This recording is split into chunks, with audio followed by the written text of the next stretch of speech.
Chapter 19, Terrorism. And so, in recent years, a wave of acts of terrorism has swept across many lands. Memories of large-scale events, such as those of September 11th, 2001 in America, still haunt people's minds. A fearful terrorist attack took place even more recently in our country. From the 23rd to the 26th of October 2002, terrorists held more than 800 people hostage at the Moscow Theater in Dubrovka Street during the performance of the musical Nordost. Footnote: Nordost, Northeast in German, a Russian musical play based on a novel by Vyacheslav Kavarin and telling a romantic story set in the Severnaya Zemlya archipelago in Russia's far north in 1913. During the performance, the premises were seized by a group of well-trained, well-armed commandos, including a group of women with explosives strapped to their bodies, who demanded from the Russian government the immediate withdrawal of Russian troops from the war-crippled Chechnya Republic. The theater was eventually stormed by Russian elite special troops, but the deadly gas they used ended up killing... I accidentally hit pause, and I don't know where. The theater was eventually stormed by Russian elite special troops, but the deadly gas they used ended up killing 130 hostages on the spot and causing many more to die afterward. The theater was closed temporarily after the hostage crisis, but reopened with the same production the following February. Subsequent attendance was poor, however, probably because of the fears of renewed attacks, and the play was canceled in May 2003. End footnote. In between these two major acts of terrorism, quite a few others have occurred.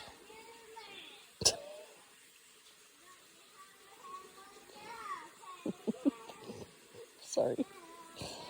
In between these two major acts of terrorism, quite a few others have occurred, not quite so spectacular, in various parts of the globe, claiming human lives.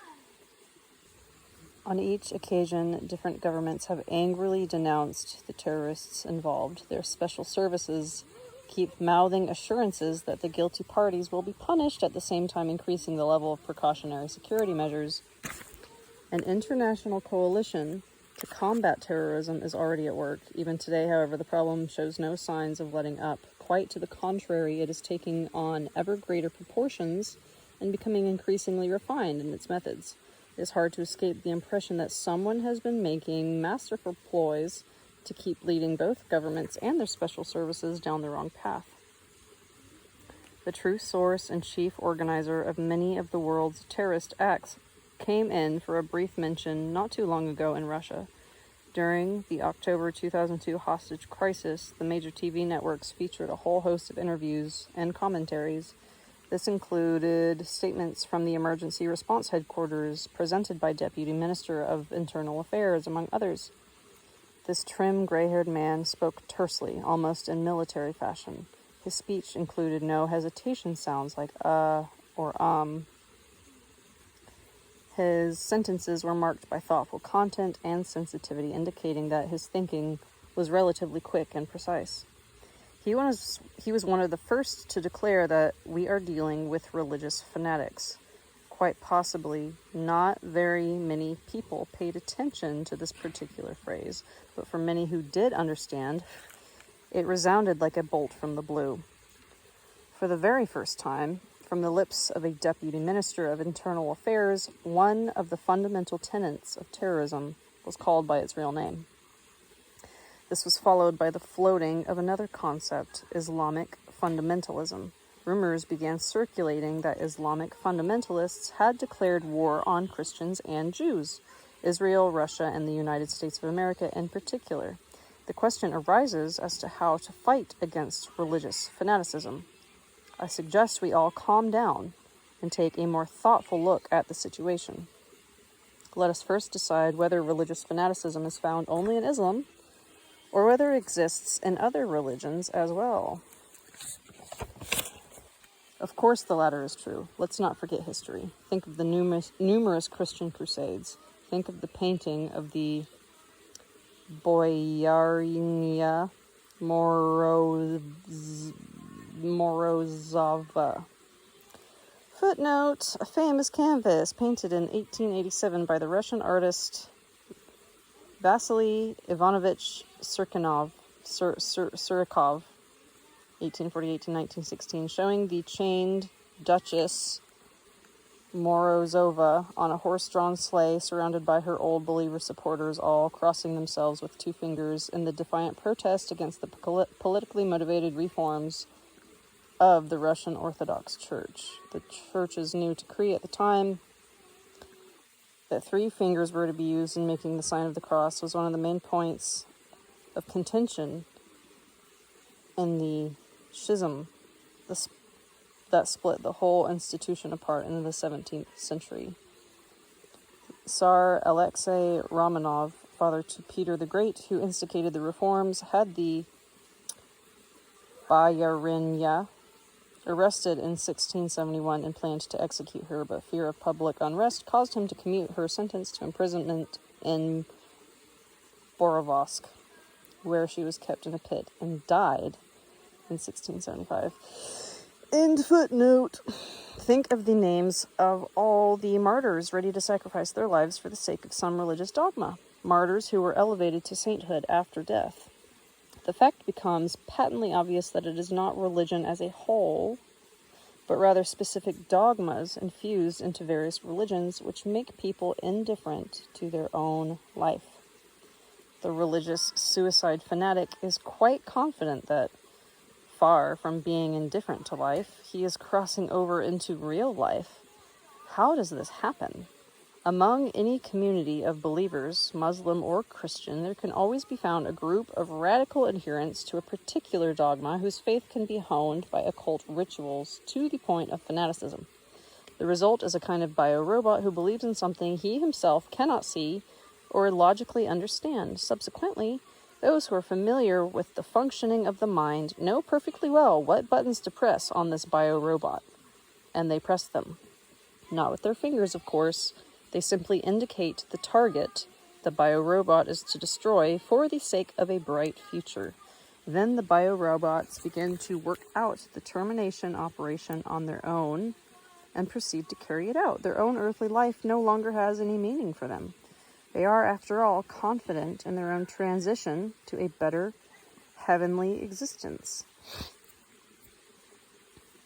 And so long as there exists the doctrine of goodness being attainable not on the earth, but somewhere else, no army or special services will succeed in eliminating suicide bombers. Let us picture the following situation.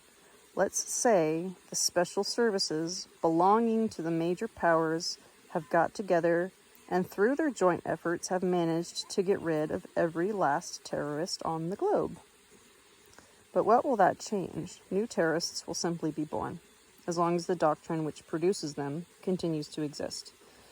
So what is the solution? Of course, one cannot do without traditional precautionary measures, but along with these, it is essential to understand how dangerous the doctrine is and to eliminate it before it produces more and more suicide bombers. Understanding. That is the most important thing today. Otherwise, the struggle against terrorism will simply turn out to be a joke. Picture the following situation. A religious fanatic, a suicide bomber, seizes an aeroplane and aims it at some significant target in a major populated area. The authorities start negotiating with the terrorist. They tell him they're ready to meet any demands he has. What these negotiators do not realize is that the religious fanatic's real goal is not the satisfaction of his demands. His aim is to die and assure himself entry into the non-earthly paradise he has imagined for himself. This dogma of a non-earthly paradise, projected by the collective thought of people of various denominations, influences unbelievers too.